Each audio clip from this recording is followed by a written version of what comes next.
एक समय की बात है। उज्जैन का पराक्रमी राजा विक्रमादित्य अपनी न्यायप्रियता और साहस के लिए विख्यात था। उज्जैन में प्रजा सुख शांति से रहती थी, परंतु एक रात ऐसा हादसा हुआ जिसने पूरे राज्य को भय और चिंता से भर दिया। रात के अंधेरे में जब शहर नींद में खोया हुआ था, अचानक घोड़ों की टापों की आवाजें सुनाई देने लगीं। ये आवाजें धीरे धीरे और तेज होती गईं और फिर गांव में चीख पुकार मच गई। उज्जैन के कुछ हिस्सों में एक खतरनाक डाकू गिरोह ने हमला कर दिया था। वे बेहद निडर और शक्तिशाली थे। उनका नेता कालकेश उतना ही खतरनाक था जितना वह चालाक था। उसकी आंखों में ऐसी क्रूरता थी कि उसके सामने आने वाले किसी भी व्यक्ति की रूह कांप जाती थी। कालकेश के गिरोह ने कई लोगों को बंधक बना लिया और उन्हें अपने साथ जंगल में ले गए। उज्जैन की भूमि पर पहले कभी ऐसा आतंक नहीं देखा गया था। सुबह जब यह खबर राजा विक्रमादित्य तक पहुंची तो उनके हृदय में गुस्सा और चिंता भर गई। उनकी प्रजा को यूं बंधक बनाना उनके लिए व्यक्तिगत चुनौती थी। राजा विक्रम ने तत्काल अपने मंत्री और कुछ विश्वस्त सैनिकों को बुलाया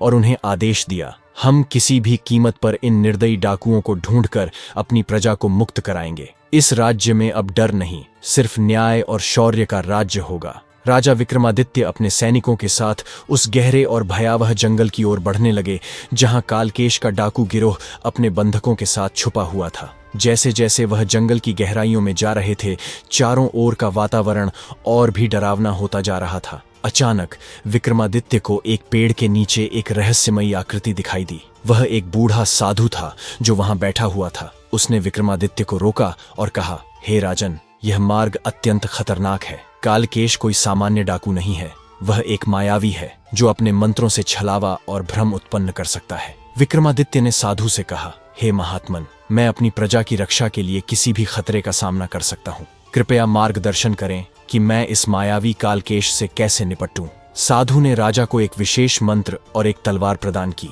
जो अंधकार और छलावे को काट सकती थी। उन्होंने चेतावनी दी, इस तलवार को तभी निकालना जब तुम संकट में हो। यह तलवार तुम्हारे साहस को परखने के लिए एक अंतिम अस्त्र के रूप में काम करेगी। राजा विक्रमादित्य ने साधु का धन्यवाद किया और अपने सैनिकों के साथ आगे बढ़े। जैसे ही राजा विक्रमादित्य कालकेश के ठिकाने के करीब पहुंचे, उन्होंने देखा कि चारों ओर घना कोहरा छा गया है और हर दिशा से अजीब आवाजें आ रही हैं। यह कालकेश का मायावी जाल था। विक्रमादित्य ने अपने सैनिकों को सावधान किया और आगे बढ़ते रहे। तभी सामने कालकेश अपनी खतरनाक मुस्कान के साथ प्रकट हुआ। चारों ओर उसके घोड़े पर सवार डाकू खड़े थे जिनकी आंखों में आग और चेहरों पर निर्दयता थी। कालकेश ने हंसते हुए कहा, हे विक्रम, क्या तुम यह नहीं जानते कि मैं तुम्हारे जैसे कई राजाओं का अंत कर चुका हूँ? तुम्हें यहाँ आना महंगा पड़ेगा। विक्रमादित्य ने निर्भीकता से उत्तर दिया, मुझे अपनी प्रजा की रक्षा के लिए किसी भी कीमत का भय नहीं है। आज यहाँ न्याय की जीत होगी। तभी कालकेश ने एक मंत्र का उच्चारण किया और विक्रमादित्य के चारों ओर एक मायावी जाल उत्पन्न कर दिया।